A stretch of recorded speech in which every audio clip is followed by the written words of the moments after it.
साथ लेकर आते हैं, कहते हैं कि बायकॉट करो। मतलब ट्रंप का अकेले एक्शन नहीं होता, अमेरिका पूरा झुंड लेकर चलता है नाटो कंट्रीज का। लेकिन रूस इस समय अकेला है, वो खुद चीन की छाया में पीछे चल रहा है। अर्थात चाइना फ्रंट फुट पर है, रूस बैक फुट पर हो रखा है और वो चाइना को सपोर्ट करते हुए आगे चल रहा है। इसका मतलब ये हुआ कि वर्ल्ड पावर्स ने अभी धुरे अपनी रूस और अपनी चीन और अमेरिका में ढूंढ ली है।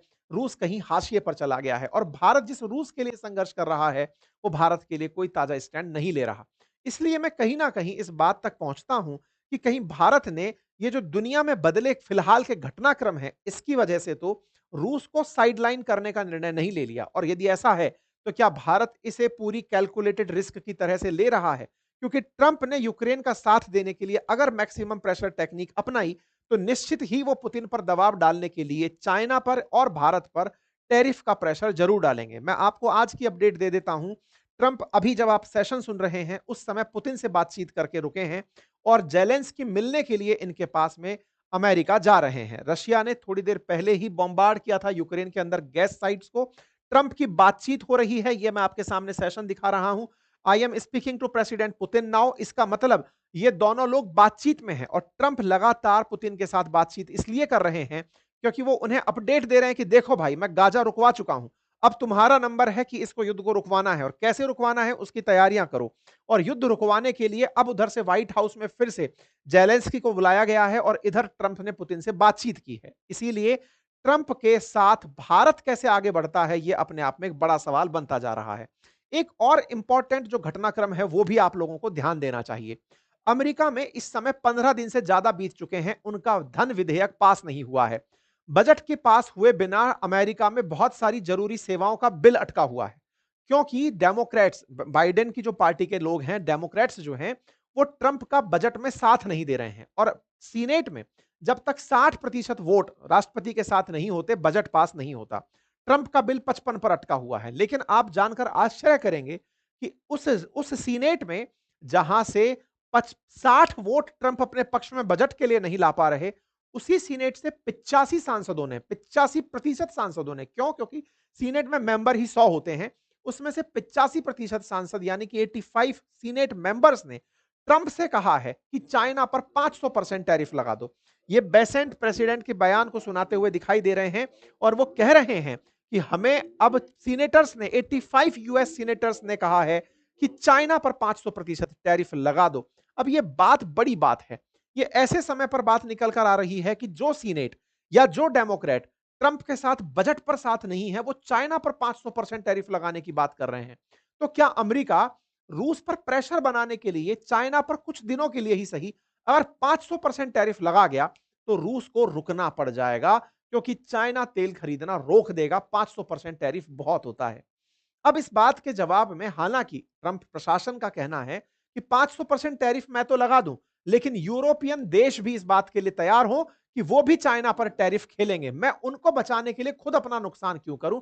इसी वजह से ये सारी चीजें हो रही हैं। इसके साथ साथ यूके के द्वारा नायरा एनर्जी जो कंपनी है, उसके ऊपर अभी कुछ मतलब प्रेशर किया गया है कि रशिया के तेल खरीदते हो आप लोग। इस तरह की तमाम चीजें चल रही हैं। खैर, फिलहाल भारत और रूस के संबंधों पर जब रूसियन एम्बेसडर से पूछा गया, तो उन्होंने अपनी तरफ से यही कहा कि India want bye Russian oil. इस बात पर कहा कि इंडिया और यूएस इंडिपेंडेंट हैं अपने डिसीजंस लेने के लिए, हम उनके मामले पर कोई भी इंटरफेयर नहीं करेंगे। हमारी ऑयल सप्लाई भारत की इकोनॉमी के लिए फायदेमंद है, भारत के लोगों के लिए फायदेमंद है, इसलिए हम यहां पर तेल भेजते हैं। इन्होंने अपनी तरफ से यही कहा कि India acting with national interest in mind, ऐसा उनके बारे में है। हमारा कॉपरेशन बहुत ज्यादा है और वो इनके साथ मिलकर के है। यानी कि रूस की तरफ से अपने बयान में सिर्फ इतना ही कहा गया है कि भारत अपने हित के बारे में सोचना जानता है और भारत के लोगों का हित हमने सस्ता तेल देकर के किया हुआ है।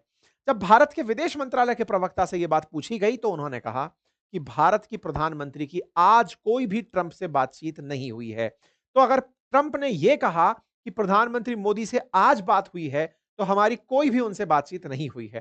तो एक तरह से क्या ट्रंप फिर से झूठे हो गए? नहीं, ट्रंप बोलने में टुडे बोल गए, क्योंकि बिना टेलीप्रॉम्प्टर के बोल रहे थे। लेकिन उनका कहना था सरगई के साथ में, जो उनका अभी एम्बेसडर यहां पर आया, जिसने भारत के रुख को ट्रंप तक पहुंचाया, उसके साथ प्रधानमंत्री की जो वार्ता थी, संभवतया वो उसके रेफरेंस में बात कर रहे थे, जो आंकड़े भी सजेस्ट करते हैं कि भारत की सरकारी कंपनियों ने तेल खरीद में कमी की है।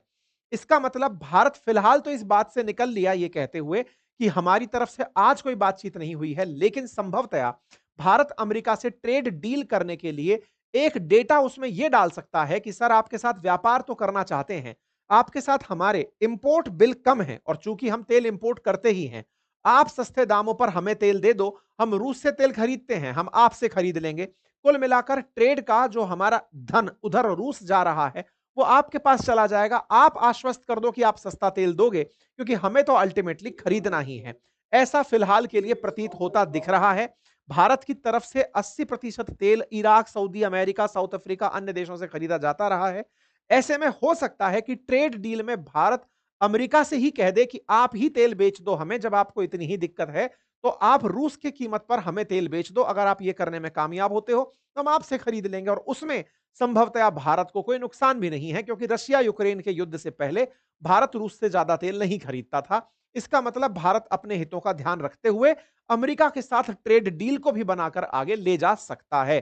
फिलहाल के लिए यही प्रथम दृश्यता दिखाई दे रहा है, क्योंकि 15 बिलियन के बारे में सुनने में आ रहा है कि भारत और अमेरिका के बीच में 15 बिलियन डॉलर की ऑयल परचेज को लेकर ट्रेड डील चल रही है कि अमेरिका से हम तेल खरीद सकते हैं। इसके लिए भारत लगातार चर्चा में है, अमेरिका के साथ, ईयू के साथ, ओमान के साथ एक्टिव डायलॉग्स चल रहे हैं। जैसा भी ट्रेड डील से रिलेटेड कोई मसला निकल कर आएगा, हो सकता है कि भारत इस बार कोई अल्टरनेटिव अमेरिका के सामने पेश करे। बाकी फिलहाल के लिए इतना ही। आप लोग इस विषय पर क्या सोचते हैं, अपनी राय अवश्य रखिएगा।